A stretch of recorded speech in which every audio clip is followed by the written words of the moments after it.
Comme vous le savez, le gouvernement a présenté le 27 septembre dernier son projet de loi de finances qui comprend entre autres les évolutions des règles fiscales qui s'appliqueront en 2018 sur l'épargne et le patrimoine. Une précision importante, il s'agit là à ce stade d'un projet de loi qui doit encore être débattu à l'Assemblée nationale et au Sénat. Les grands principes ne devraient pas évoluer, mais différents aménagements sont encore possibles et des précisions sont attendues sur des points techniques. Dans ce projet, l'exécutif a souhaité traduire deux orientations. La première est d'encourager l'épargne vers les investissements productifs, les entreprises, l'économie, pour générer de la croissance et de l'emploi. Et la seconde est de simplifier un système fiscal particulièrement complexe.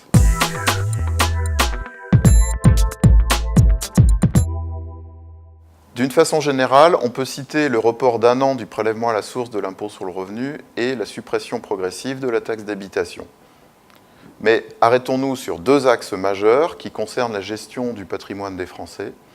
D'une part, une imposition forfaitaire unique de 30% sur l'ensemble des revenus des placements. Et d'autre part, le remplacement de l'ISF par l'IFI, l'impôt sur la fortune immobilière. Cette imposition unique, que l'on appelle déjà le PFU, prélèvement forfaitaire unique, s'appliquera aux intérêts, aux dividendes, aux revenus de l'assurance vie et aux plus-values réalisées sur la vente d'actions ou d'obligations sur les comptes titres. On parle d'imposition forfaitaire unique pour deux raisons. Parce que ce taux sera le même quels que soient les placements, 30%, mais aussi parce que ce taux unique intègre les prélèvements sociaux, dont la CSG. En revanche, s'agissant des 12,8%, le contribuable pourra choisir, au moment d'indiquer ses revenus dans sa déclaration, entre l'imposition forfaitaire ou l'imposition au barème progressif de l'IR. Un foyer dont le montant de revenus fait qu'il n'est pas imposable aura intérêt à choisir l'imposition au barème plutôt que le taux forfaitaire. Une dernière précision, afin d'accompagner l'épargne de précaution, les livrets A, les livrets d'épargne populaire, le LDD et le livret jeune resteront défiscalisés comme aujourd'hui. De même, pour encourager l'épargne orientée vers l'économie, les PEA et PEA-PME devraient garder leurs avantages. Enfin, les revenus de l'assurance vie seront soumis à l'imposition forfaitaire de 30%, mais seulement pour les revenus provenant de primes versées à compter du 27 septembre 2017 et seulement au-delà d'un certain montant de versement effectué sur ces contrats par un même assuré.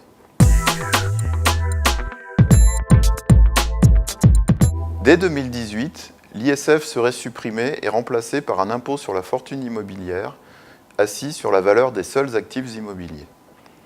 Les plus gros patrimoines seraient ainsi encouragés à investir en bourse ou directement dans le capital des entreprises plutôt que dans la pierre.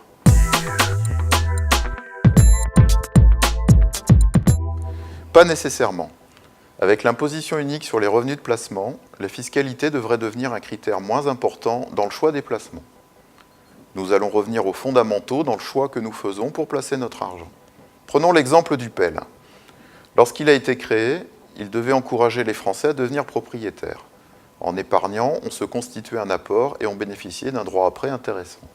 Mais depuis quelque temps, l'avantage fiscal du PEL faisait que sa rémunération le rendait très attractif, qu'on dispose ou pas d'un projet immobilier. Les intérêts des PEL et des CEL ouverts en 2018 seront désormais fiscalisés. Autre exemple, l'assurance vie. Ce placement à long terme était devenu le placement chouchou des Français en raison des avantages fiscaux sur sa rémunération. Investir dans l'assurance vie restera toujours intéressant, mais d'abord parce qu'il est un placement à long terme et parce qu'il reste un formidable moyen de transmission. Ces avantages-là n'ont pas été remis en cause. Prenons enfin l'immobilier. Pour l'investissement locatif, les dispositifs Pinel et les possibilités de déduction des intérêts d'emprunt et d'imputation des déficits fonciers sur les autres revenus existeront encore. Dans cette réforme, il n'y a pas vraiment de grands perdants. D'une manière générale, on ne remet pas en cause les avantages des placements déjà détenus.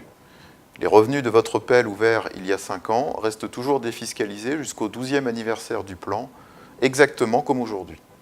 Idem pour votre contrat d'assurance vie, le régime fiscal reste inchangé pour les investissements effectués jusqu'au 26 septembre ou pour les assurés ayant versé moins de 150 000 €. Je me répète, ce qui va changer, c'est que le choix des Français sera moins guidé par la fiscalité et davantage par les caractéristiques du placement.